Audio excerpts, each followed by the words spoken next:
qu'un homme infidèle de ce qu'il avait agi prudemment, car les enfants de ce siècle sont plus prudents à l'égard de leurs semblables que ne le sont les enfants de lumière. Amen. Amen. Merci beaucoup. Que le Seigneur vous bénisse abondamment, frère Donald, frère Sébastien. Donc, voilà, comme d'habitude, hein, c'est un partage ouvert, vraiment ouvert, ce n'est pas un enseignement. C'est un partage comme d'études bibliques sur forme de conseils mutuels. Donc, si vous avez des ajouts, même en fait au niveau de l'assurance vie, même d'autres assurances, n'hésitez pas à vous signaler, de prendre la parole hein, par la grâce de Dieu. Amen. Vous savez, quand le Seigneur parle, il ne parle pas pour rien et il ne parlera jamais pour rien.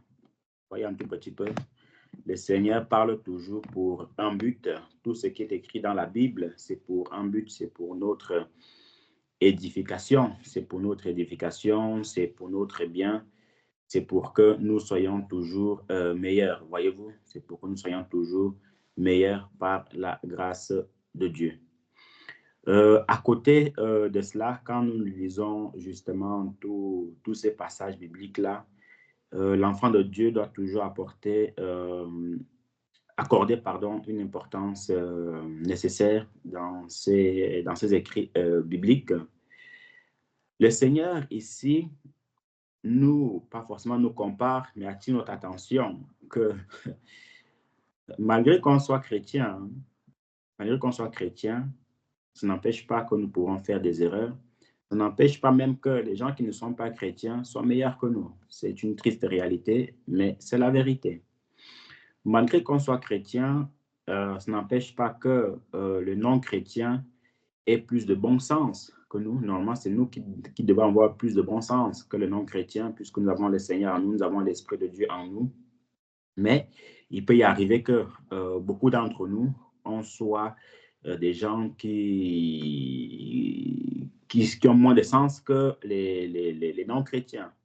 Et c'est pour ça que le Seigneur nous dit ici que, car les fils de ce siècle, donc le siècle, c'est quoi? Le siècle, c'est la période que nous vivons, sont plus prudents par rapport à aux gens à leur propre génération que les fils de la lumière.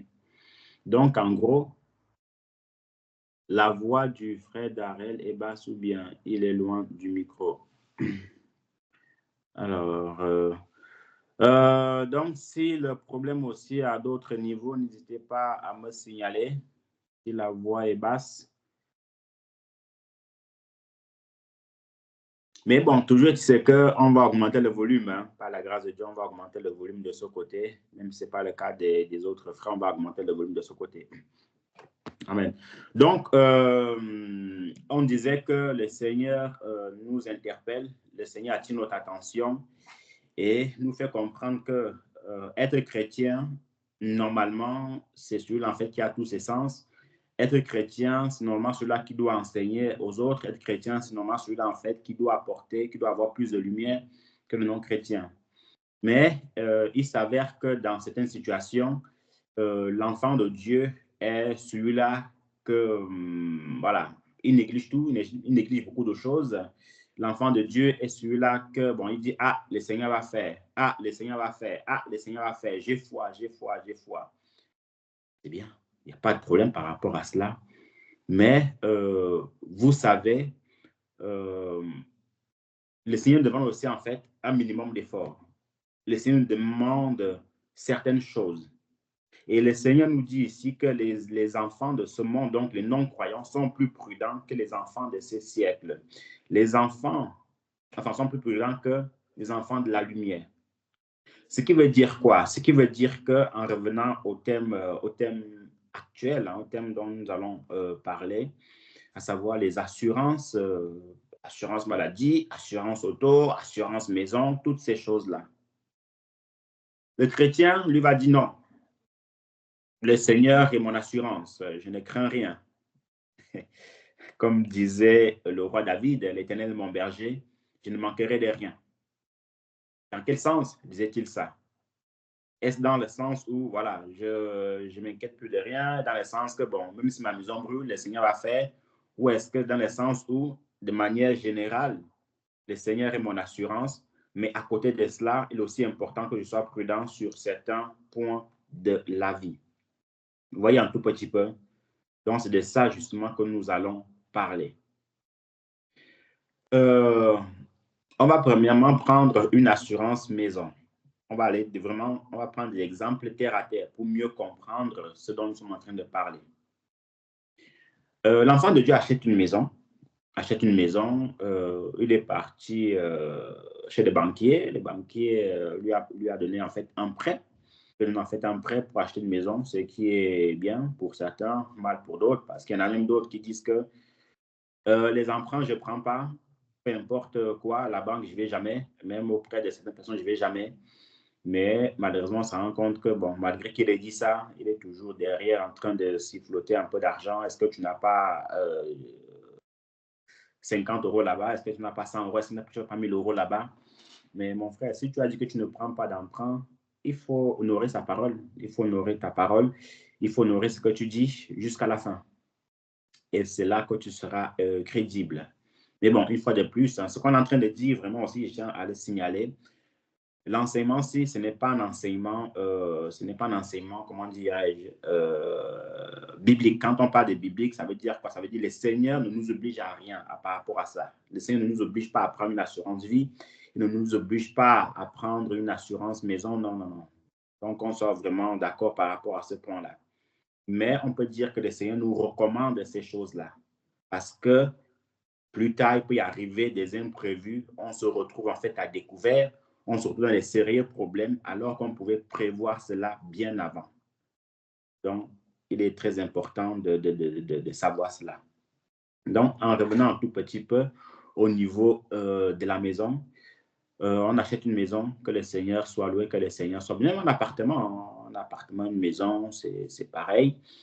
Et de nos jours, hein, donc les enfants de ce siècle hein, proposent l'assurance maison. Ça veut dire quoi? Ça veut dire que si pour une raison X, Y, la maison prend feu, ce sont des choses qui peuvent arriver. On n'est pas à l'abri de quoi que ce soit. Il peut y arriver un court-circuit de quelque part et puis boum, la maison prend feu ou une partie de la maison prend feu. Déjà, juste aussi une petite parenthèse, hein, déjà quand on achète une maison ou un appartement, en tout cas un bien immobilier, disons à 90%, on doit toujours faire des travaux. Vous voyez? Soit on doit rénover tel mur, soit le chauffage a fait ceci, ou les canalisations sont comme ça. Il y a toujours quelque chose à faire. En général, il y a toujours quelque chose à faire, 90%. Donc, ça veut dire quoi? Ça veut dire qu'il faut déjà préparer des dépenses par rapport à cela. Vous voyez un peu? Ça peut être les murs qui sont mal isolés, d'où la corrosion prend toute la maison, tous les murs, ainsi de suite, ainsi de suite. Mais en revenant un tout petit peu au niveau de l'appartement, on se dit qu'on a pris cela et puis on paye à la banque ce qu'on doit payer, ainsi de suite, ainsi de suite. Il y a des assurances au dehors qui disent que, bon, si vous pouvez souscrire ici 100 € par mois, 100 € par mois, et l'assurance vous couvre sur les dégâts que la maison a commises, enfin, sur les dégâts qu'il y a eu dans la maison, si la maison prend feu, si peut-être un arbre tombe sur votre maison, en tout cas, une assurance, quoi. Et le chrétien, lui, se dit que, ah, j'ai déjà prié pour ma maison, il n'arrivera rien. Amen, gloire à Dieu, il n'y a pas de souci. Mais le problème qu'il y a là, c'est que si jamais il arrive quelque chose, comment on fait? Avec l'assurance que nous prenons, que nous avons pris, qu'on peut peut-être 50 €, 100 € en fonction de ce qu'on aura assuré. Si maintenant il arrive de tels problèmes en court-circuit ou quelque chose se gâte, l'assurance que nous payons, que nous avons payé ou que nous payons chaque mois, elle va prendre en considération cela et elle va faire les réparations. Maintenant, de l'autre côté, si il arrive un tel problème et que maintenant, nous ne sommes pas assurés, et que maintenant, il faut réparer tout le mur, il faut réparer la moitié de la maison, voilà des dépenses qui vont s'élever à 100 000 euros ou à 50 000 euros. Que faire? Que faire quand on sera pris au pied du mur? Que faire quand on sera pris devant le fait accompli? Que faire? N'était-il pas mieux d'être couvert, de prendre cette assurance-là, comme ça on est tranquille, peu importe ce qui arrive, ou on se dit que ah, il arrivera ce qu'il arrivera, ou le Seigneur est mon berger, je ne manquerai de rien. Qu'est-ce qu'il y a lieu de faire? Première hypothèse. Et comme on a dit, on parle des choses terre à terre. Hein. Terre à terre, beaucoup ici ont certainement acheté des maisons ou des appartements, même d'autres sont en location, ainsi de suite, ainsi de suite. Qu'est-ce qu'il y a lieu de faire? Deuxième exemple. Nous achetons une voiture, peut-être une voiture qui coûte le prix que ça a coûté. Et avec les assurances, nos jours ont mis l'assurance peut-être au niveau de rouler avec une assurance parce que c'est une assurance qui est complètement obligatoire de rouler étant assuré parce que si on n'est pas assuré, qu'il arrive un malaise ou qu'on effleure quelqu'un, on n'est pas loin de la prison. Voyez un tout petit peu, donc ça c'est vraiment une assurance obligatoire. Mais on va parler des assurances optionnelles. Par exemple, il y a des assurances où, si jamais il y a des casses, quelqu'un casse la vitre de votre voiture, quelqu'un gratte la voiture, même un arbre, une branche d'arbre tombe sur votre voiture, il y a ce genre d'assurance-là. Et je pense que beaucoup d'entre nous, ou beaucoup ici connectés, qui ont eu des voitures, tout le monde est passé par là, par des dégâts qu'il y a eu, par exemple, la voiture qui a été grattée, on a cogné quelqu'un, ainsi de suite. Tout le monde, quasiment, tout le monde est passé par là et il y a eu un souci et a dû faire appel à un assureur s'il était assuré ou pas s'il n'était pas assuré. Donc, en prenant cette assurance, en prenant, donc première hypothèse, en prenant une assurance qui nous couvre sur ces dégâts-là, en payant peut-être 20 euros par mois ou 50 euros par mois, on ne sait pas. Mais toujours, c'est qu'en fonction de ce que l'assureur ou ce qu'on aura pris, on va nous demander. Et s'il arrive un souci, un problème, nous sommes sûrs qu'en général, hein, parce que bon, ces gens aussi sont des malhonnêtes, il faut se le dire, hein, parce que quand vous payez chaque mois, il n'y a pas de souci, hein, ils sont toujours ponctuels pour venir retirer l'argent. Et maintenant, quand ils doivent intervenir pour vous assurer, ils vous posent 36 000 questions, vous demandez, bon, pourquoi je paye, pourquoi ceci, il faut aussi signaler ce point-là. Mais une fois de plus, à chacun de voir. Mais toujours, allons dans le cadre de, on est assuré, et que on a eu une casse ou quelqu'un, parce que vous savez que le monde actuel, hein, il y a, comme on dit souvent, il y a beaucoup de fous habillés au dehors. Quand je parle de faux habillé, c'est quelqu'un qui passe à côté de votre voiture pour une raison X, Y, vous gratte la voiture, vous n'avez aucun problème contre lui, et puis il gratte votre voiture ou pour une raison X, Y, lance un caillou sur votre vitre, autant de choses. Donc, voilà ce genre de situation, un pare-brise cassé. Si on était assuré, l'assurance aurait pris ces coûts-là et on serait tranquille pour les frais. Mais si on n'était pas assuré, voilà peut-être un 5 000 euros, 10 000 euros pour changer les vitres, la vitre qui était cassée, ou même pour réparer la voiture de l'autre personne qu'on a cognée. Qu'est-ce qu'il y a lieu de faire? Ou qu'est-ce qui était mieux? D'être assuré et être tranquille de ce côté-là, que peu importe ce qu'il arrivera, l'assurance que je paye par mois prendra les frais de réparation en compte, où on se dit, je roule comme ça par la foi, et puis maintenant, le jour, ça arrivera, et on se retrouvera droit et face au mur, et dos au mur. Qu'est-ce qu'il y a lieu de faire? Chacun ici, parmi nous, a la réponse dans son cœur.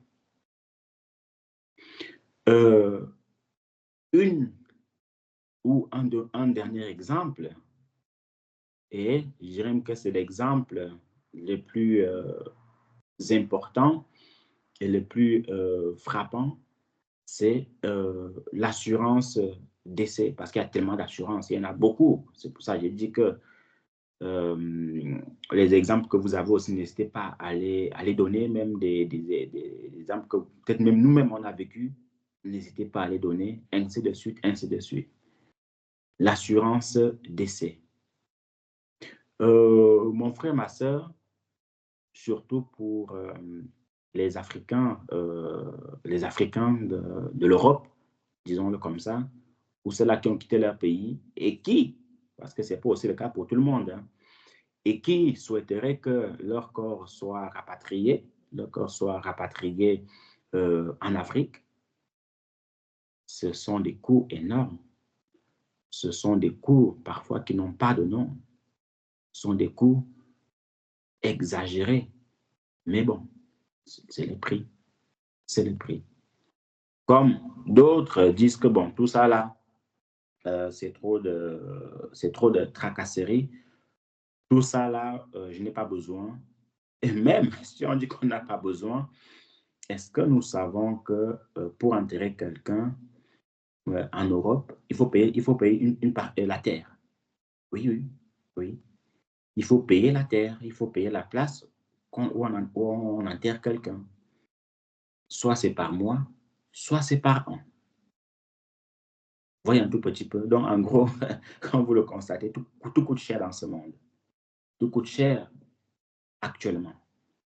Raison pour laquelle il est important, premièrement, de nous remettre entre les mains du Seigneur. Ça, c'est vraiment la base de toute chose. Remettre toute chose entre les mains du Seigneur, remettre notre avant entre les mains du Seigneur, remettre notre présent entre les mains du Seigneur, remettre notre après dans les mains du Seigneur. Voyez un tout petit peu. Et à côté de cela, essayez aussi de comment dirais-je ça, d'assurer nos arrières. On va aussi revenir sur ça tout à l'heure, quand je parle d'assurer nos arrières. Donc, en revenant un tout petit peu, on n'est plus de ce monde. Excusez-moi de le dire, peut-être ça peut choquer certains, mais c'est la triste réalité. Mais on ne dit pas qu'on on sera plus de ce monde demain ou après-demain, non, Dieu seul le sait. Mais c'est la triste réalité. Et si on évolue, il faudra bien qu'on parte un jour ou l'autre. Voyez un tout petit peu, personne n'est éternel. Même ceux-là qui se disaient éternels, ils ne sont plus de ce monde. Donc ça, c'est très important. Tôt ou tard, on partira un jour. Mais comment partir et quel sera notre après, frères et sœurs? Donc, au niveau de l'assurance décès, le frère ou le frère Xavier n'est plus de ce monde. Il était chrétien.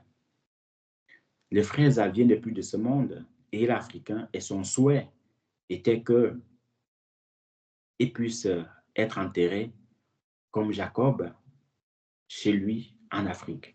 Il faut rapatrier le corps. Il faut que le corps retourne. Et voilà le frère Patrick qui n'avait pas d'assurance décès.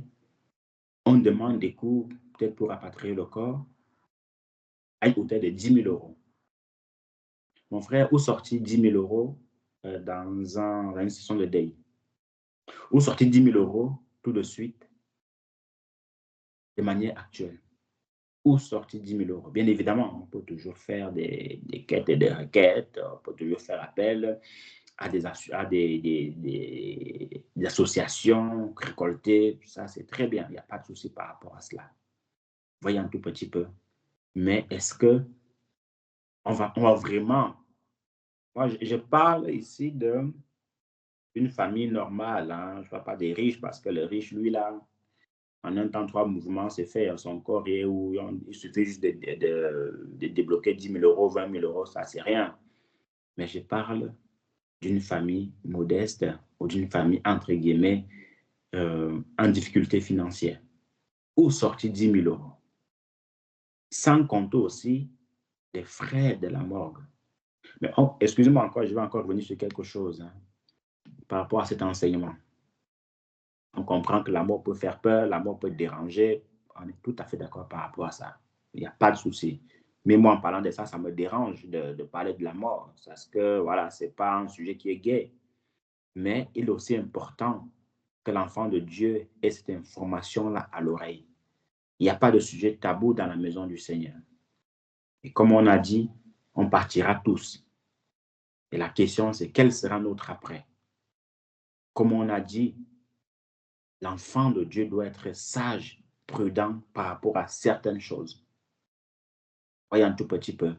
Donc, c'est le but pour lequel on est en train de parler de ces choses-là. Maintenant, si on parle de la mort tout le temps, là, ce n'est pas bon. On n'est pas là. Le Seigneur n'a pas donné un enseignement qu'on a dit qu'il faut parler de la mort tout le temps. Non. Il y a d'autres enseignements. Mais on attire notre attention sur certaines choses. Voyez un tout petit peu.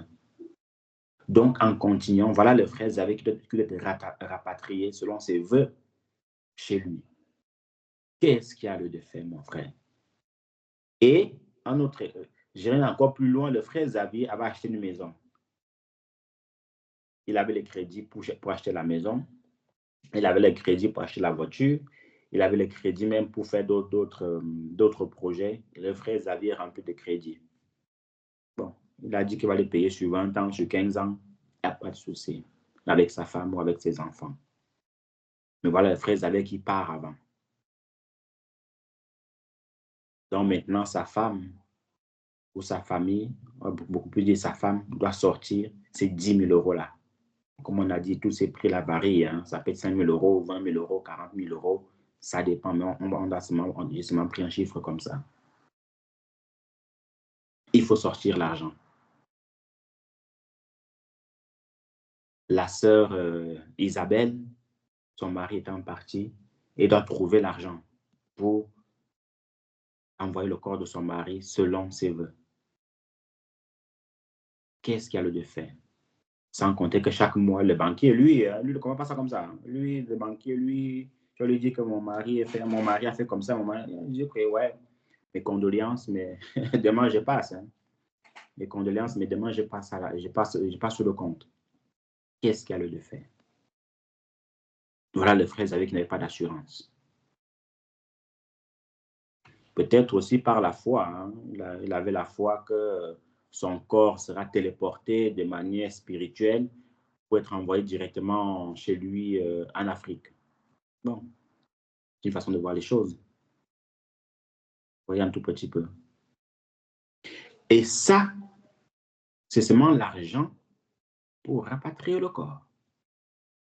Il y a aussi l'argent pour le deuil, qui est peut-être le double du rapatriement de corps. Nous savons tous comment c'est le deuil en Afrique et tous les coûts que ça demande. Qu'est-ce qu'il y a lieu de faire? Sujet de méditation. Qu'est-ce qu'il y a lieu de faire? Avant de continuer, je vous laisse la parole au frère Franck pour son allo. Donc, frère Franck, nous te passons la parole. Amen. Bien-aimé, que le Seigneur te bénisse abondamment pour d'aborder ce sujet qui est important et c'est une continuité aussi par rapport à ce qui était dit hier. Ce sujet sur les assurances, en fait, rentre dans le cadre aussi de 1 Corinthiens 6, 12, qui dit « Tout m'est permis, mais tout n'est pas utile. Tout m'est permis, mais je ne me laisserai assaillir par quoi que ce soit. » Amen. Donc, c'est 1 Corinthiens 6, 12. Et par rapport à ça, avant de donner les deux éléments qu'il fallait donner, il y a d'abord une réserve qu'il faudrait faire. C'est que lorsqu'on aborde des sujets de prudence ou bien de... Voilà, le problème, c'est que il y a certains qui vont clore le débat en disant que celui qui prend une assurance n'a pas de foi. Si on va sur une base comme celle-là, le partage est tout de suite faussé parce que ce n'est pas une affaire de foi, c'est une affaire de choix. Donc, il faut déjà qu'on aille sur la base que si la Bible donne la liberté à chacun sur certains sujets d'avoir une orientation, il faudrait que tout le monde respecte cette orientation déjà. Parce que parfois, certains vont dire, celui qui prend une assurance, c'est qu'il n'a pas de foi. C'est un jugement qu'on fait sur quelqu'un sans avoir tous les éléments pour lui dire s'il a une foi ou bien s'il n'a pas de foi. Donc, d'abord, on doit d'abord être convaincu que ce genre de sujet-là, on n'a pas à dire, voilà, tu fais bien, tu fais mal. Chacun fait comme il veut quelque part. Donc, c'est le premier élément de base qu'il faut vraiment mettre là-dedans pour dire que si quelqu'un choisit de faire, par exemple, quelqu'un choisit de ne pas d'acheter une maison par un crédit, quelqu'un choisit de cotiser toute sa vie par rapport et acheter et construire par ses propres moyens, mais ce n'est pas une affaire de foi au final. On ne peut pas dire que celui qui n'a pas pris un crédit a plus de foi que celui qui a pris un crédit. Donc, éliminons déjà le fait de vouloir juger les gens sur le fait que, comme il a pris un crédit, il manque de foi. Si cela est posé, maintenant, il faut donner deux éléments. Le premier élément, c'est qu'il y a des pays comme le Luxembourg où certaines assurances sont obligatoires. Donc, dans tous les pays européens, l'assurance maladie est obligatoire de toutes les façons. Et l'assurance auto est également obligatoire de toutes les façons. Et donc, le Luxembourg rajoute encore l'assurance logement qui est aussi obligatoire et les propriétaires de maisons, l'assurance vie qui est aussi obligatoire. Donc, à un moment donné, on n'a même pas vraiment le choix. Donc, ça dépend aussi de la construction de certains pays, comment ils fonctionnent, avec une possibilité de récupérer sur les impôts pour une partie pour faire une déduction fiscale. Donc, tout dépend. Maintenant, si quelqu'un choisit maintenant de prendre une assurance décès, il ne faut pas commencer à dire, voilà, quelqu'un qui manque de foi, il n'est pas chrétien, il ne connaît pas Dieu, etc. Quel est le rapport entre les deux? C'est un choix qu'il fait, lui et sa famille, et ce choix lui revient. Et personne ne peut le lui constater vu que c'est lui qui paye. Ce n'est pas quelqu'un qui paye pour lui. Maintenant, il faut aussi dire qu'en Afrique, il y a un mythe. Le mythe du rapatriement, c'est un peu un mythe quelque part. Dans le sens où, bien aimé, évidemment, on peut rapatrier les corps, c'est bien, c'est très très bien. Mais il y a aussi d'autres personnes qui peuvent avoir une orientation différente d'être enterrées ici. Pour prendre un cas précis, mon oncle maternel, il est décédé, comme vous le savez, il était enterré dans sa ville. Il habite à Bourrin, ou il habitait à Bourrin, il est enterré à Bourrin en France. Donc, et tout se passe tout à fait bien. Hein. Donc, ce n'est pas pour dire que on peut enterrer en Europe ou au Cameroun ou ailleurs, ou en Côte d'Ivoire, en Afrique ou ailleurs. Chacun fait comme il veut. Ou aux Antilles ou ailleurs. Chacun fait comme il veut. Mais surtout, évitons de penser qu'il n'y a qu'une seule manière de faire. Que tout Africain qui meurt, il doit être rapatrié. Ce n'est pas toujours vrai. En fait, il n'y a même pas de vrai et de faux, il n'y a pas de bon et de mauvais sur cela. Si une famille choisit de rapatrier, mais tant mieux, c'est bien, il faut le faire, pourquoi pas. Si une autre famille prend une autre option d'enterrer ici, il ne faudrait pas qu'elle soit jugée. Parce que parfois, vous avez peut-être un frère qui est peut-être africain, qui va vous glisser un petit commentaire que, mais pourquoi toi, ton oncle n'est pas enterré, pourquoi il n'a pas été rapatrié? Mais où est le problème? Donc, c'est déjà très important que, sur ces sujets-là, que chacun soit responsable de ses choix et que chacun respecte les choix de l'autre. Tout est possible. On peut enterrer en Afrique, on peut enterrer ici, il n'y a aucun problème. Donc, il y a même des cas où, si les familles ne se présentent pas pour récupérer un corps, le gouvernement enterre ici automatiquement. Hein. Si jamais une famille d'un certain délai ne se présente pas pour réclamer le corps, le gouvernement ne va pas rapatrier ailleurs ou en Afrique ou ailleurs, ils vont enterrer sur place dans le pays. J'espère même qu'ils ne vont pas incinérer parce que bon, si quelqu'un ne se présente pas pour un corps, le gouvernement peut faire ce qu'il veut. Donc, bien aimé, c'est très important que il y a par exemple des familles je termine par là, il y a des familles qui choisissent pour leurs enfants de mettre un peu d'argent chaque mois pour que quand ils ont 18 ans, ils récupèrent cela. Ça leur fait 5 000 euros, 10 000 euros, etc. Il y a d'autres familles qui choisissent de ne pas le faire. Chacun fait dans ses choix, chacun fait ce qu'il veut. Mais simplement, il faut exhorter à la prudence et exhorter aussi à ne pas culpabiliser les gens dans les choix qu'ils font. Amen. Que le Seigneur soit loué. Amen, amen, amen. Que le Seigneur te bénisse aussi abondamment par rapport à tous ces éléments. En toute chose, hein, toujours trouver l'équilibre. L'équilibre. Vous savez, si il y a une chaise et qu'on est assis sur la moitié de la chaise, on risque de tomber. Voyez, un tout petit peu, donc ça veut dire qu'on est en déséquilibre sur la chaise. Mais si sur une chaise, on est assis au milieu, il y aura l'équilibre. Donc, en toute chose, l'équilibre. Comme on le disait avant, n'est pas obligé quelqu'un à faire quoi que ce soit. Voyez un tout petit peu. Il y a un élément aussi très important que le frère Franck a dit tout à l'heure, c'est les gens qui aiment toujours chuchoter dans les oreilles des autres que mais, tu es africain, pourquoi tu veux que ton corps reste ici? Ton corps va rester faire quoi ici? Il faut qu'il retourne là où il était. Fais comme Jacob. Fais comme un tel. Non, non, non, non, non. Si c'est le désir d'une personne que son corps soit enterré là-bas ou là-bas, il faut laisser. Parce que même sans vouloir influencer quelqu'un, à force d'insister, c'est l'influence. Hein? À force d'insister sur quelque chose, tu es en train d'influencer, on est en train d'influencer la personne. Si une personne nous dit que non, moi c'est mon désir de faire comme ça, il faut respecter ce choix-là.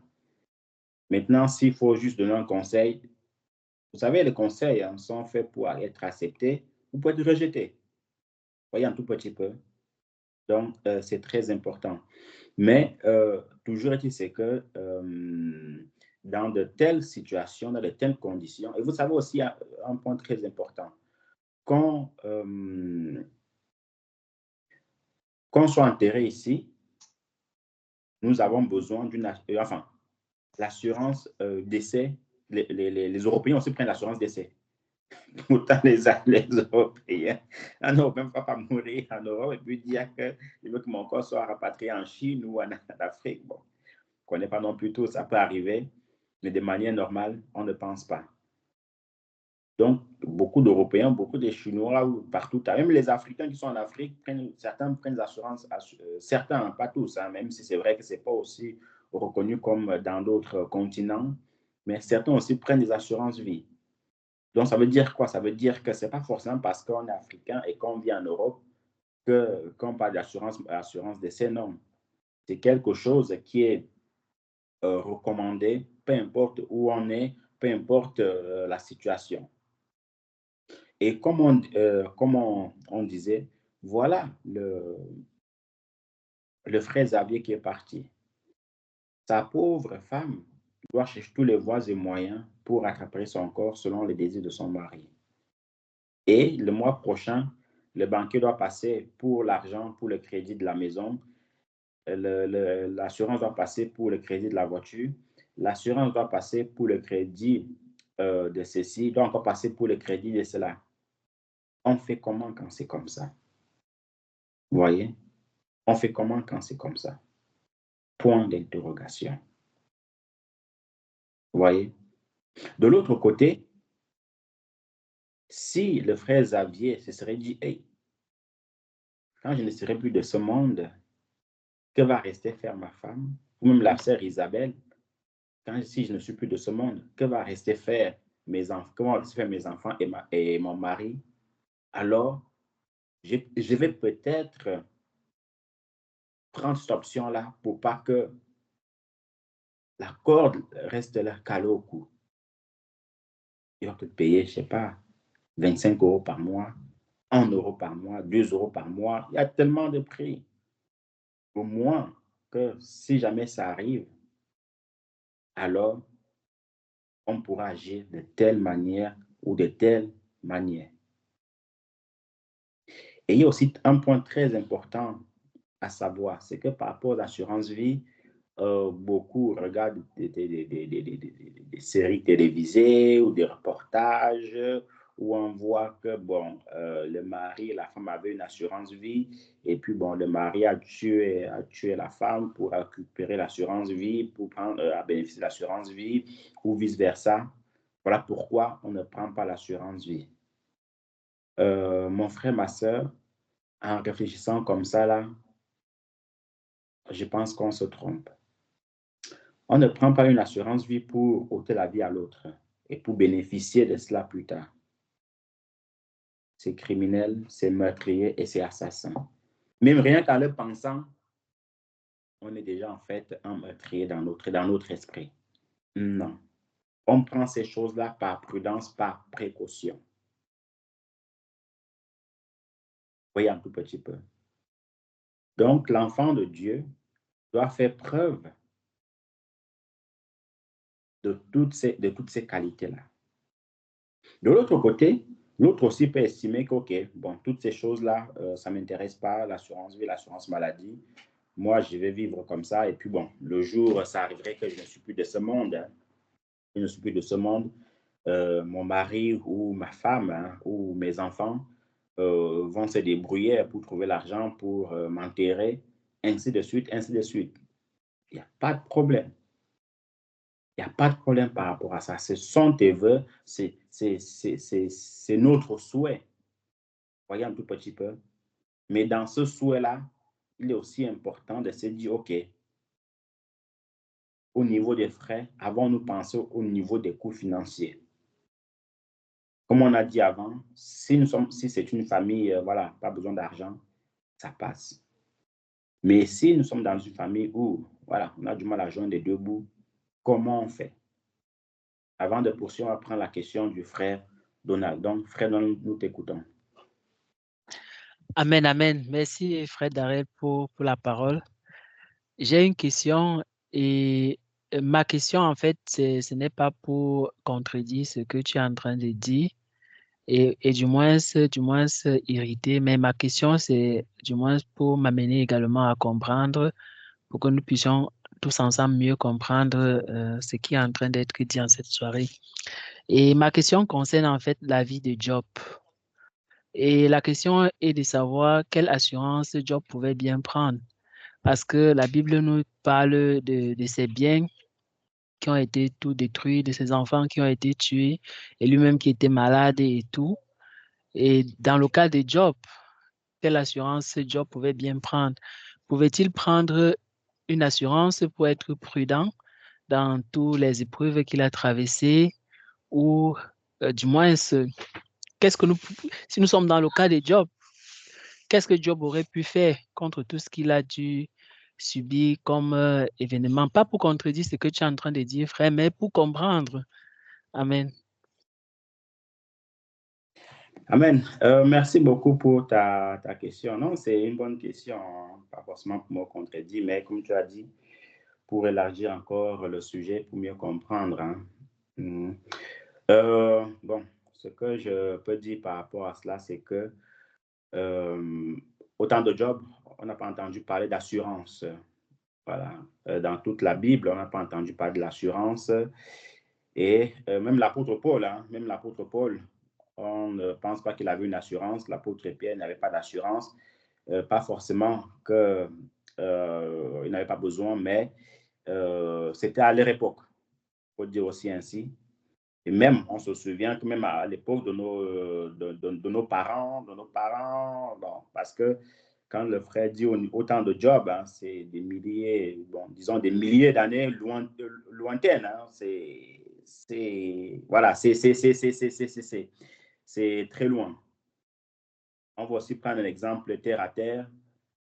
Le père de mon père, le père de mon père, de mon père, de mon père, de mon père, de mon père, qui ne vit même pas à l'époque de Job, peut-être 100 ans ou 1000 ans avant Job, on ne parle pas d'assurance. Et si on est même au sud de certains pays ou dans des peuples qu'on appelle les pygmées, il n'y a pas d'assurance là-bas. Ils ne connaissent même pas ça, là. Vous voyez un tout petit peu. En fait, où je vais en venir, c'est quoi? C'est que nous qui avons cette information-là, nous qui avons cette possibilité-là d'en avoir une, pourquoi pas? Vous voyez un tout petit peu. Pourquoi pas? Donc, c'est ça, en fait, le nœud de la chose. Si on ne nous parle pas, si jusqu'à présent, on ne savait pas que l'assurance existait, pourquoi prendre une assurance? On pouvait vivre comme ça. Mais maintenant qu'on a cette information-là, on sait que ça peut servir, pourquoi ne pas? Vous voyez un tout petit peu. Job était riche, hein? Il faut aussi très, très bien le comprendre. Job était riche. Parce que quand on parle des troupeaux, de ceci, de cela, il était riche à son époque. Donc, peut-être même si ça existait même, peut-être qu'il n'avait pas besoin de ça. Peut-être qu'il pouvait même vendre 5 bœufs. Il pouvait vendre ses 5 bœufs et puis c'était réglé pour enterrer ses enfants. Même si lui n'était pas de ce monde, sa femme pouvait rester vendre ses 10 bœufs et Job était enterré, il n'y a pas de souci. Mais nous qui actuellement, qui avons l'appartement à payer, et la maison à payer, et la voiture à payer, et ceci à payer, le jour, ça arrive, où prendre l'argent? qu'est-ce qu'il y a lieu de faire? Voyez un tout petit peu. Parce que si on s'entend bien, on n'est pas en train, vraiment, c'est très important, on n'est pas en train d'obliger quelqu'un à faire quoi, on n'est pas en train de vouloir dire à quelqu'un de prendre quoi que ce soit. Non. Ce qu'on est en train de dire, c'est que, comme on dit souvent, on essaie juste de mettre la puce à l'oreille que, attention, voilà quelque chose qui peut aider, pourquoi ne pas? Vous voyez? Donc, c'est beaucoup dans ce sens-là. Comme on a dit, ce n'est pas un commandement biblique. Nous sommes en train de discuter, d'où la Bible dit qu'il faut être prudent, même plus prudent que les enfants de ces siècles. Non pas qu'il faut absolument faire tout comme eux, mais il y a certaines choses, en fait, qui sont bonnes à prendre, alors pourquoi ne pas? Amen. Donc, on va passer la parole au frère Sébastien et puis au pasteur Pierre. Frère Sébastien. Ou peut-être même avant, non, on va revenir après l'intervention du frère Sébastien pour revenir au frère Donald. Donc, frère Sébastien. Amen, frère, oui, merci pour la parole. Je vais lire rapidement Ecclésiaste chapitre 11. Verset 1, on dit, jette ton pain sur la face des eaux, car avec le temps, tu le retrouveras. Donne-en une part à 7 et même à 8, car tu ne sais pas quel malheur peut arriver sur la terre. Quand les nuages sont pleins de pluie, ils la répandent sur la terre, si un arbre tombe, etc., etc. Voilà. Donc ici, on est en train de nous dire de diversifier les activités. De diversifier les activités. Et il y a même encore une autre version qui le dit autrement. Français courant, engage-toi dans une affaire, même en courant des risques. Un jour, tu peux y retrouver ton compte. Bien plus, investis ton argent dans plusieurs affaires, car tu ne sais jamais quel malheur peut arriver sur la terre. Donc, investir dans plusieurs affaires, c'est déjà une sorte d'assurance. Ne pas seulement faire le champ de manioc, mais faire aussi un peu dans le maïs. C'est aussi une sorte d'assurance, telle que si le manioc ne passe plus le marché, c'est le maïs qui te nourrit. C'est une sorte d'assurance. Ne pas seulement faire dans l'avocat, mais aussi un peu de mangue. Donc, ce que Job avait fait, il avait aussi fait les activités qu'il pouvait faire en son temps. Mais pour nous autres, maintenant, je pense aussi que c'est la sagesse que le Seigneur nous demande de ne pas seulement miser sur une seule chose, mais d'avoir des options. Et une de ces options, c'est justement ces assurances. Je me limiterai à ce niveau. Amen. Amen. Sois abondamment béni. Pasteur Pierre. Oui, amen. Que le Seigneur bénisse. Déjà, ce que je voulais dire, les assurances eux-mêmes, je crois que même l'argent de la retraite aussi, c'est aussi une assurance. Et cette assurance est basée sur un système de cotisation. C'est-à-dire que ceux qui travaillent cotisent pour ceux qui ne sont plus en capacité de travailler. C'est comme ça que ça se passe. Et maintenant, quand ceux qui travaillent vont à la retraite, les autres personnes cotisent pour eux. Et c'est justement pourquoi ici en Allemagne, l'État s'inquiète du fait que les gens sont vieillissants et puis il y a très peu de personnes qui sont valides parce que si la base pyramidale est un peu renversée, il faut des gens pour cotiser pour les personnes qui sont à la retraite. Donc, ça va cet argent-là que l'État le soutient. Donc, c'est un peu genre comme une chaîne de tortille. C'est un peu ça l'assurance. Et je crois que l'assurance est née pratiquement après la Deuxième Guerre mondiale parce qu'ils auraient compris qu'il y a des personnes qui ne pouvaient pas eux seuls se prendre un médecin. Donc, alors, ils ont quand même compris que si on s'associe pour prendre un médecin, peut-être que le médecin coûte 50 000 francs, alors on peut s'associer à 5, 6, 7, 8, 9, et puis le médecin peut s'occuper de 5 personnes, 10 personnes à la fois. Donc voilà un peu comment ça se passe, un peu ça l'assurance. Donc les frais de soins des médecins sont partagés entre plusieurs personnes. Et donc ce qui fait que le médecin peut en journée s'occuper de 50 personnes. Donc en réalité, son tarif est payé par 50 personnes. Donc, c'est une association. Or, si tu es seul, tu ne pourras pas payer ce tarif-là. Donc, voilà un peu l'idée de l'association. Donc, quand une personne va à la retraite, elle n'est plus en capacité de travailler et elle n'a plus les moyens. Et donc, c'est ceux qui travaillent maintenant, on leur prélève de l'argent pour pouvoir donner à ceux-là qui ne sont plus en train de travailler, afin que ces personnes ne soient pas, n'est-ce pas, dans des conditions précaires ou qu'ils n'arrivent pas à vraiment à vivre pendant qu'ils ont travaillé pour la nation. Donc, voilà un peu le principe de vie. Donc, c'est un principe d'égalité, c'est un principe de permettre à chacun de pouvoir manger et d'avoir quelque chose. Donc voilà, pardon, c'est un principe purement social. Et même dans ce même principe-là, il va de soi que ceux qui ont un peu plus, on essaie d'équilibrer pour que les autres n'aient pas. Et si vous partez dans la Bible, vous allez voir que c'est le même principe. Quand on parlait de la manne, quand la manne descendait du ciel, et à un certain niveau, ceux qui étaient plus violents, ceux qui n'étaient pas violents, mais ceux qui étaient plus vigoureux, ramassaient 3, 4, 5 boîtes. Et ceux qui étaient vieux ne pouvaient pas ramasser la nourriture. Et Moïse est parti dans les maisons. Il a ramassé les extras de tout le monde et puis il est venu pour dire que non, chacun va prendre en fonction de ses besoins. C'est un peu ça. Donc, il a veillé à ce que tout le monde puisse avoir. Voici un peu, c'était un peu genre une forme d'assurance, c'est une forme un peu, comme on peut dire, de tortille, une forme d'association, une forme d'union pour qu'on puisse vraiment s'en sortir. Donc, voici un peu là où est partie l'idée et c'est la bonne façon de pouvoir s'en sortir. Et même dans nos villages, même en Afrique, il y a cette sorte-là d'assurance, mais qui ne porte pas, qui n'est pas organisée comme les assurances au niveau des sociétés, et ainsi de suite. Dans la plupart des villages, il y a un cahier de décès qui est ouvert. Quand une personne décède, le décès n'appartient pas à une famille seule. Le décès appartient à tous les gens du village.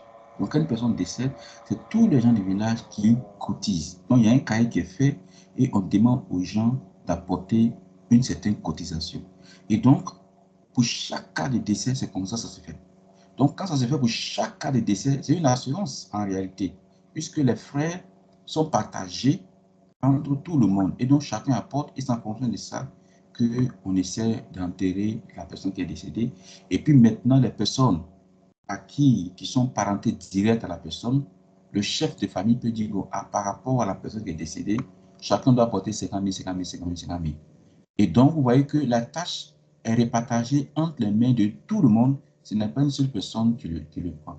Et donc, ce qui fait que quand tu es dans un village, tu as l'obligation de participer au décès des autres. Parce que si tu ne participes pas au décès des autres, quand ton cas va arriver, on va t'abandonner. C'est une assurance. Seulement qu'elle n'est pas organisée. C'est une assurance. Et nos parents, ils sont obligés et contraints d'y aller. Parce qu'ils se disent que leur cas va venir. Et parfois, vous savez, parfois, c'est vrai qu'on peut dire que nos parents aiment trop les funérailles. Mais il faut que ça ouvre nos erreurs aujourd'hui. Nos parents qui sont en Afrique, ils sont dans un cadre de vie où ils n'ont pas de grands moyens. Et ils savent que le décès peut frapper n'importe quel moment. Un membre de la famille peut frapper. Alors, ils se sentent contraints ou obligés de participer aux funérailles des autres. Afin que quand leur tour va arriver, le village aussi participe. C'est comme l'assurance. Si tu ne souscris pas, qui va venir t'aider en cas de chute? Il faut souscrire. Si tu n'as pas souscrit, ce n'est pas possible. Voyez un peu. Donc, c'était une obligation. Et donc, c'est ce qui fait que beaucoup de nos parents sont obligés. Parfois, nous, les enfants qui naissent, parfois on dit, oh, le village ne nous intéresse pas. Mais parfois, quand un parent décède, les gens du village regardent dans le cahier si la personne qui est décédée payait. Et nous, ce cas nous est arrivé pour le cas de notre père, puisque nous ne partions pas au village. Quand notre père est décédé, la chance qu'on avait eue est que notre père participait au décès des autres. Et donc, ce qui a fait que le village a accepté d'accompagner. Sinon, tout allait rester dans notre main. C'est comme ça. Parce qu'on n'a pas souscrit. On ne partait pas, parce qu'on se dit qu'il y a les sorciers, il y a les gens qui vont nous tuer, il y a les gens qui vont nous manger, et ainsi de suite. Bon, chacun peut rencontrer tout ce qu'il peut rencontrer. Mais quand le corps est là, c'est là que tu sens que tu as besoin des gens autour de toi pour venir pleurer avec toi. Et donc, les villageois tiennent leur cahier d'assurance, si on doit le dire ici, ça ne porte pas le nom, mais dans lequel ils regardent si la personne qui est décédée participait. Maintenant, si la personne qui est décédée ne participe pas, on regarde si ses enfants participaient. Et c'est sur cette base-là que le chef du village et la chefferie peut dire, OK, on accepte que cette personne-là, on convoque, on envoie les griots qui passent dans tous les villages pour dire que le cahier de décès est ouvert par rapport à tel. Donc, voilà déjà ce que je pourrais déjà dire à ce niveau. Donc, comme les frères sont en train de le dire, ce n'est pas une mauvaise chose parce que ce sont des réalités qui sont là. Maintenant, un autre élément que je voulais aussi ajouter, j'ai déjà lu dans certains journaux, ainsi de suite, cette affaire d'assurance vie a plutôt provoqué la mort précipitée de certains conjoints. Parce que dans l'assurance vie, ce n'est pas seulement l'argent pour t'envoyer en Afrique, mais il y a un certain montant qu'on te donne. Parfois, on peut te donner 50 000 euros, parfois 100 000 euros. Tout va dépendre de combien tu investis. Et il y a eu des femmes, désolé de le dire comme ça, mais par rapport à l'information que j'ai reçue, il y a eu une femme qui a profité de ça pour tuer son mari, pour pouvoir prendre l'assurance vie. Donc là encore, ça crée encore un autre danger. Donc, et quand on voit que peut-être l'homme a beaucoup de biens, il a fait l'assurance vie, ça peut pousser parfois le conjoint à mettre fin à la vie de l'autre, récupérer les assurances et récupérer tout ce que la personne a. Donc, c'était aussi pour dire que chaque chose qu'on va faire, il faut vraiment faire vraiment beaucoup attention. Voyez un peu. Donc, c'est pour cela qu'il est bien que chacun essaie de choisir ce qu'il peut faire. Pour certaines familles, ce sera bon. L'homme et la femme seront contents. Mais dans les familles où il y a un peu trop de tension, où il y a trop de discorde, où il y a trop de mésententes, je pense qu'il y a lieu de beaucoup faire attention pour ne pas que ça soit encore un élément pour dire, mais tout qu'on fait, même si l'homme la meurt ou si la femme la meurt, il n'y a pas de problème, il y a une assurance. Vous allez jeter son corps seulement et puis aussi libre. Donc aujourd'hui, ce qu'on appelle l'Église, c'est un autre problème. On ne connaît pas le cœur de ceux qui sont là. Donc, pour ceux qui veulent faire l'assurance vie avec le gros montant, alors il y a lieu quand même de bien réfléchir. Ce n'est pas mauvais de le faire, mais il faut réfléchir parce que certaines personnes ont été tentées à cause de cette assurance vie de mettre fin à la vie de leur conjoint, et ainsi de suite. Maintenant, il faut savoir que quand on est des personnes qui vivent, il ne faut jamais avoir son compte vide. Voilà, il ne faut jamais avoir son compte vide. On peut faire toujours un compte bloqué. On peut toujours faire avec, il y a des banques qui offrent ça, où tu peux payer même ne serait-ce que 100 € par mois jusqu'à ta retraite. Ça peut être aussi des solutions aussi. Ils enlèvent ça seulement sur ton compte, et puis ils te disent que si tu vas à la retraite, voilà le montant qu'on peut te donner. Donc ça aussi, ça peut aussi servir. Donc c'est à chacun de voir ce qui sera aussi vraiment bon pour lui. Donc voilà ce que je voulais vraiment dire. Ce n'est pas vraiment une mauvaise chose, surtout qu'on a moins des parents qui sont là. Et aujourd'hui, quand quelqu'un meurt aujourd'hui, c'est tellement compliqué. Avant, on pouvait l'enterrer rapidement. Mais comme tu n'es pas seul, tout le monde veut participer, ça fait qu'on est obligé de mettre le corps en mort, ce qui fait des frais, et beaucoup de parents veulent venir. Du coup, ça fait que les charges de base reposent sur les enfants. Donc, en Afrique aussi, il y a des souscriptions avec certaines sociétés qui aident aussi les gens dans les cas de funérailles aussi pour pouvoir les aider. Donc, c'est à chacun de choisir de voir ce qui sera vraiment bon pour lui. Voilà, donc c'est à chacun de voir. Soit tu travailles plus pour avoir des comptes bloqués pour ça, et pour soit tu fais des souscriptions. Mais si 2-3 personnes décèdent comme ça, c'est toutes des économies qui sont parties. Donc, à chacun de voir ce qui est bon pour lui. Donc, si on revient au test de base, en fait, le test de base qu'on a vu aussi nous enseigne un peu sur la prudence, sur la sagesse, sur la prévoyance. Il faut être vraiment prévoyant par rapport à tout. Il va arriver des moments où on ne va pas de force. Mais dans cette affaire de prévoyance, il y a des gens qui ne comprennent pas tout. Quand tu veux faire des projets, tu dis que non, on n'a pas d'argent, et ainsi de suite. Mais on ne va pas continuer tout le temps de travailler. Et l'autre aspect, pour nous qui sommes en Europe, le danger qu'on risque, aujourd'hui, même pour payer un billet d'avion, c'est difficile. Et même quand tu seras à la retraite, ça veut dire que quand tu seras dans le moment où tu ne travailles plus, tu ne pourras plus aller en Afrique. Donc c'est maintenant qu'il faut réfléchir. Comment faire pour que, même quand je suis plus en mesure de travailler, je puisse toujours avoir les moyens pour aller en vacances, mes enfants et moi, pour ne pas que les enfants soient totalement bloqués ici et ils vont se dire totalement qu'ils sont européens et vont perdre les souches. Donc, tout ça sont des choses auxquelles nous devons vraiment réfléchir. Et ce n'est pas quelqu'un qui va réfléchir à ta place, c'est toi, généralement, le mari, qui doit réfléchir. Même quand la femme ne comprend pas, que ça va créer les tensions que ça va créer. Ça n'a qu'à créer la tension que ça va créer, c'est normal, mais il faut que toi, tu réfléchisses pour le foyer. Excusez-moi de le dire, mais ce n'est pas toutes les femmes qui comprennent ça. Vous voyez un peu, il y a des femmes qui comprennent, des femmes qui ne comprennent pas. Mais toi, l'homme, c'est ta charge, c'est ta responsabilité de réfléchir comment faire pour que les enfants puissent toujours aller en Afrique quand il faut et que vous ne soyez pas totalement bloqués ici. Voici ma part de participation. Que son ministre. Amen. Que le Seigneur te bénisse aussi, Pasteur Pierre. Donc, une petite parenthèse, hein, nous allons prendre les 2 derniers allos qui ont été signalés. Et après quoi, nous allons nous arrêter là. Et une dernière chose aussi, s'il y a aussi encore d'autres choses à dire, hein, d'autres frères, vous pouvez toujours vous signaler et on reviendra dessus pour que l'enseignement soit bouclé. Mais s'il n'y a plus rien à dire, hein, il n'y a pas de souci non plus. Donc, nous allons revenir au niveau de la sœur Suzy et puis au niveau du frère Varis. Amen. Amen. Oui, merci pour la parole. Oui, bon, alors c'était par rapport à la question du frère Donald qui parlait un peu du cas de Job.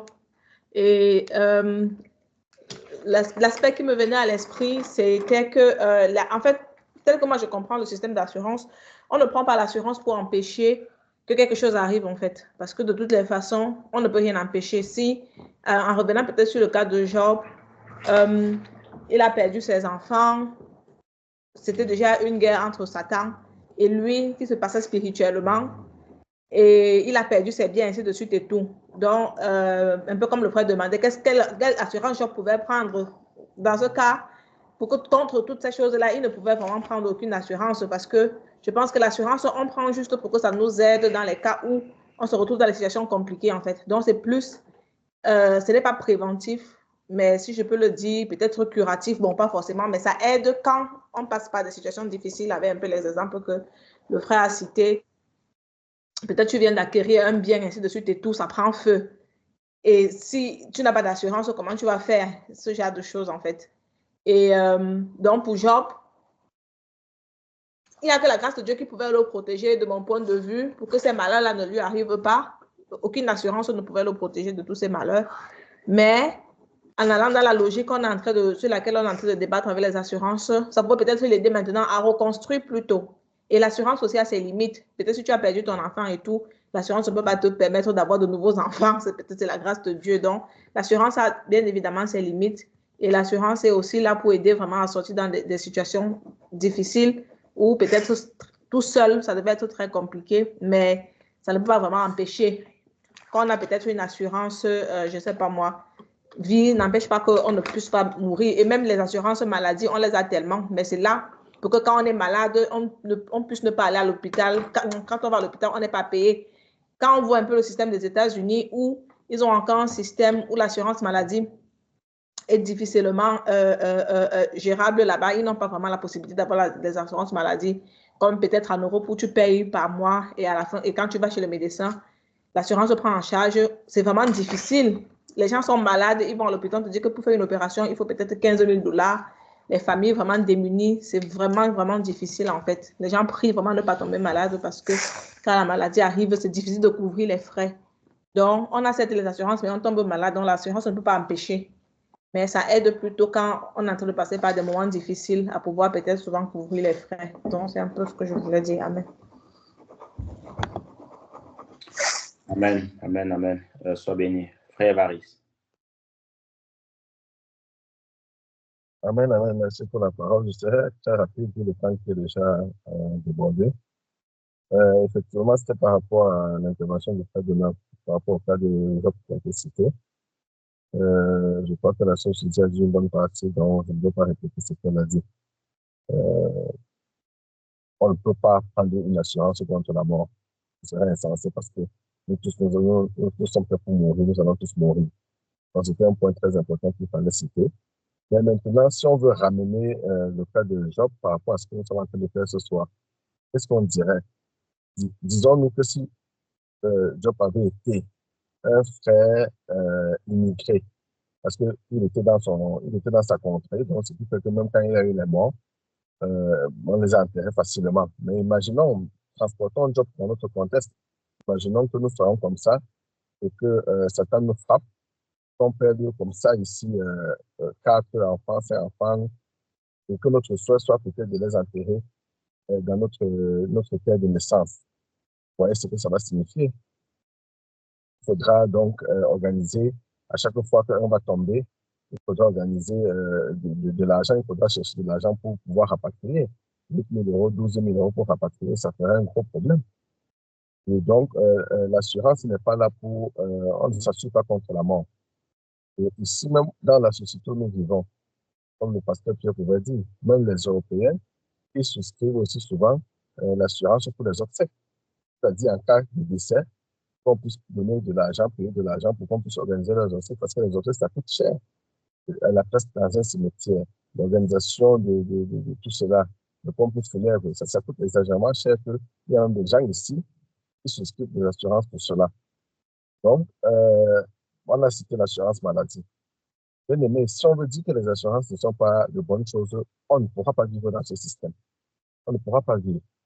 Parce qu'il y a l'assurance maladie. En cas de maladie, vous allez à l'hôpital et l'assurance vous couvre. Par exemple, pour l'assurance maladie, il y a plusieurs autres assurances.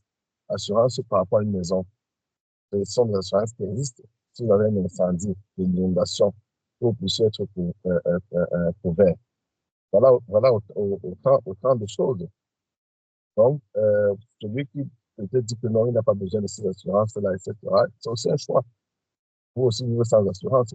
Vous commencez par aller remettre la carte d'assurance, vous remettez ça, l'assurance maladie, vous n'avez pas besoin de ça. En cas de maladie, bon, vous sortez l'argent de vos poches. Et c'est quand vous n'avez pas encore été confronté que vous pouvez peut-être analyser certains sujets. Le jour où vous aurez à payer une facture ici en Europe, une personne qui n'a pas une assurance ordinaire, donc peut-être vous allez comprendre de quoi il s'agit de faire. Je ne souhaite cela à personne parce que vous allez payer pas seulement 1 000 euros, 2 000 euros, mais je dis des dizaines. Je dis bien des dizaines. Donc, je parle par expérience, frère. Amen. Amen. Amen. Que le Seigneur te bénisse. Donc, on va revenir en vitesse auprès du frère Donald. Est-ce que c'est un peu plus clair à ton niveau?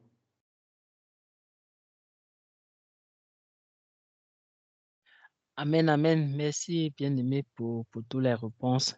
En fait, une autre fois, on pourra en parler, mais c'est OK, une autre fois. Amen. Amen, amen, amen. Que le Seigneur soit loué, que le Seigneur te bénisse abondamment. Et on va te laisser la parole tout à l'heure. On va se quitter sur cet exemple que je peux dire de moi-même. Hein. Bon, c'est un exemple banal, mais qui aussi peut être interpellant. Il y a 1 an de cela, j'ai pris des écouteurs. Hein. J'ai acheté des écouteurs. Donc, juste comme ça, j'ai pris une assurance de 8 euros. Et 1 an après, les écouteurs ne fonctionnaient plus comme ils se devaient. Et hier, je suis allé, je me suis dit que bon, les écouteurs ne fonctionnent plus, ainsi de suite, que j'ai pris l'assurance. Ce qui s'est passé, c'est que grâce à l'assurance de 8 euros, ils m'ont donné en fait un ticket, soit ils me remboursaient tout mon argent, ou soit je prenais de nouveaux écouteurs qui étaient d'une valeur de 50 euros, on va dire, de 40 euros, on va dire. Donc, j'avais le choix maintenant. Si je ne prenais pas l'assurance, je devais acheter de nouveaux écouteurs. Et avec l'assurance de 8 euros, j'ai eu droit à de nouveaux écouteurs quasiment gratuits grâce à l'assurance. Ce n'est pas une fois de plus pour promouvoir quoi que ce soit une assurance, mais c'est pour dire quoi? C'est pour dire que ce sont des choses en fait qui ne sont pas obligatoires, mais qui sont souvent nécessaires. Tenez des armées, Seigneur Papa, sois abondamment béni, Seigneur, pour ton Saint-Nom. Merci encore, Père de gloire, Seigneur, pour ton amour. Que toute la gloire, l'honneur, la puissance puissent te revenir au nom puissant de Jésus, que nous t'avons ainsi prié.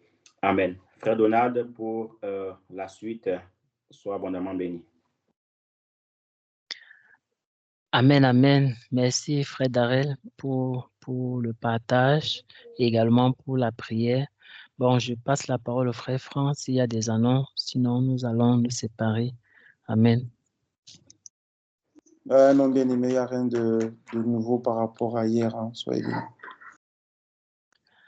Amen, amen. Soyez abondamment bénis. Merci pour votre présence. Bonne soirée à tous. Amen.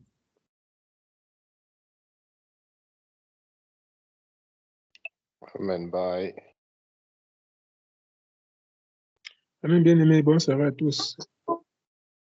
Mon rétablissement à maman Jacqueline. Bonne soirée à sœur Monique. Papa Kwasi. Frère Michel.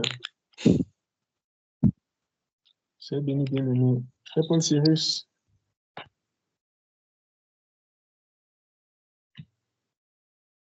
Bye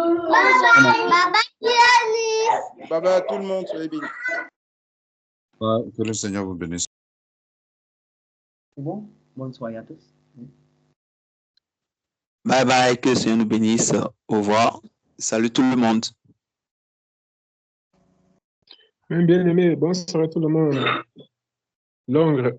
Bonne soirée à Londres, à Paris, en Belgique, Luxembourg, en Allemagne, Côte d'Ivoire,